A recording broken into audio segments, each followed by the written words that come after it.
રાજકોટ જિલ્લાના ધોરાજી શહેર અને ગ્રામ્ય વિસ્તારને જોડતા રસ્તાઓ અત્યંત બિસ્માર જોવા મળી રહ્યા છે। રસ્તા રિપેર કરવાની માંગ સાથે ધોરાજી શહેર અને ગ્રામ્ય વિસ્તારના સ્થાનિકે બાઇક રેલી કાઢી અને ડેપ્યુટી કલેક્ટરને આવેદનપત્ર પાઠવ્યું હતું।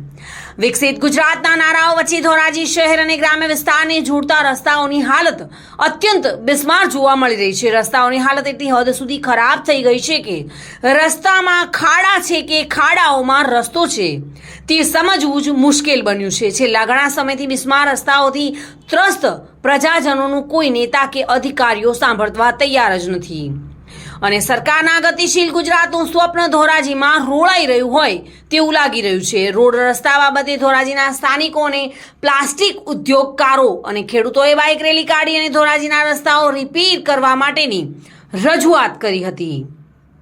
ધોરાજી શહેર પ્લાસ્ટિક રિપ્રોસીસના ઉદ્યોગ માટે સમગ્ર ભારતભરમાં વિખ્યાત છે અને ધોરાજી શહેર પ્લાસ્ટિક ઉદ્યોગના હબ તરીકે ઓળખાય છે, પરંતુ પ્લાસ્ટિક ઉદ્યોગ સાથે સંકળાયેલા ઉદ્યોગકારોનું કહેવું છે કે રસ્તાઓ બિસ્માર હોવાને કારણે વેપારીઓ ધોરાજી આવતા જ નથી અને ખાસ કરીને ગ્રામ્ય વિસ્તારથી ધોરાજી આવતા રસ્તાઓની પણ હાલત અત્યંત બિસ્માર જોવા મળી રહી છે, જેના કારણે વાહન ચાલકો અને ખેડૂતોને પણ પારાવાર મુશ્કેલીનો સામનો કરવો પડી રહ્યો છે। તંત્રને વારંવાર રજૂઆત કરવા છતાં તંત્રના પેટનું પાણી પણ હલતું નથી તેવી લોકમુખે ચર્ચાઓ જોવા મળી હતી। ધોરાજી પ્લાસ્ટિક એસોસિએશન પ્રમુખની જવાબદારી છે। આજ રોજ ધોરાજી પ્લાસ્ટિક એસોસિએશનની આગેવાનીમાં ધોરાજી તથા એની આજુબાજુના તમામ ગ્રામ્ય વિસ્તારને જોડતા રસ્તા બાબતમાં અમે ડેપ્યુટી કલેક્ટર સાહેબને આવેદનપત્ર આપેલું છે।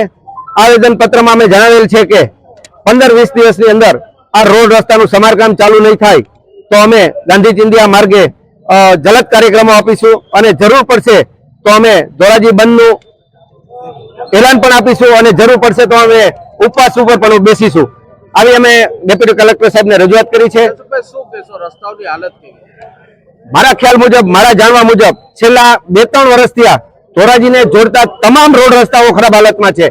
ધોરાજીની આજુબાજુમાં ગ્રામ્ય વિસ્તારને ખેડૂતો બહુ પરેશાન છે।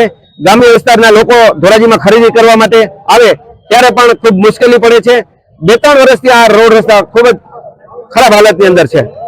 તોરણિયા ધામનો રસ્તો બહુ અતિ બિસ્માર છે અને ધોરાજીના તમામ રસ્તા અતિ બિસ્માર છે। કેવા રસ્તા છે, શું કે સાવ ખાડા અને ખરાબ, આમ માણસો 108 પણ આવી શકે એવી પોઝિશન નથી। કેવી હેરાનગતિ થાય છે? હેરાનગતિ આપણે છેલ્લા 7 થી 8 વર્ષથી હેરાનગતિ છે। તંત્રને રજૂઆત કરો છો, શું જવાબ આપે? તંત્રને, ધારાસભ્યને રજૂઆત કરી પણ કોઈ જવાબ આપતું નથી છેલ્લા 7-8 વર્ષથી। રસ્તાઓની હાલત કેવી છે? રસ્તાઓની હાલત સાવ બિસ્માર છે। પાણી છાંટીને રોડ ઉપર ધૂળ બહુ ઉડે છે, એવા દુકાનો વાળા બહુ જઈ શકતા નથી, ધૂળ બહુ ઉડે। ધોરાજી એસોસિએશન મંત્રીની જવાબદારી છે। આજ રોજ અમે ધોરાજી પ્લાસ્ટિક ઇન્ડસ્ટ્રીઝના લોકો તથા ખેડૂતો અને ધોરાજીની આમ પ્રજા બધા બાઇક રેલી દ્વારા બાવલા ચોકેથી કલેક્ટર ઓફિસ સુધી બાઇક રેલી મારફતે આવેદનપત્ર આપવામાં આવેલું છે। આવેદનપત્રમાં અમે જણાવેલું છે કે ધોરાજીને જોડતા જે મુખ્ય માર્ગો છે તે અત્યંત ખરાબ સ્થિતિમાં છે, જેનું તાત્કાલિક ધોરણે રિપેર અથવા નવા રોડ બનાવવામાં આવે। જો આ બાબતે 15-20 દિવસમાં અમને કોઈ જવાબ નહીં મળે અથવા કામ શરૂ નહીં થાય તો અમે જલદ કાર્યક્રમો આપીશું અને ધોરાજી બંધનું એલાન કરીશું।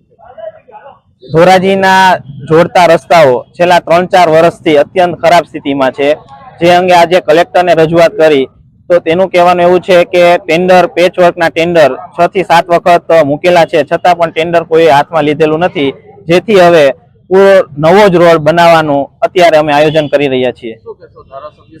ધારાસભ્યશ્રીને પણ અમે રજૂઆત કરવાના છીએ અને તેમને પણ અમે જણાવશું કે અત્યારે ધોરાજીના જે જોડતા રસ્તાઓ છે ખરાબ સ્થિતિમાં છે, વહેલામાં વહેલી તકે અમને આ રોડ રિપેર કરવામાં આવે।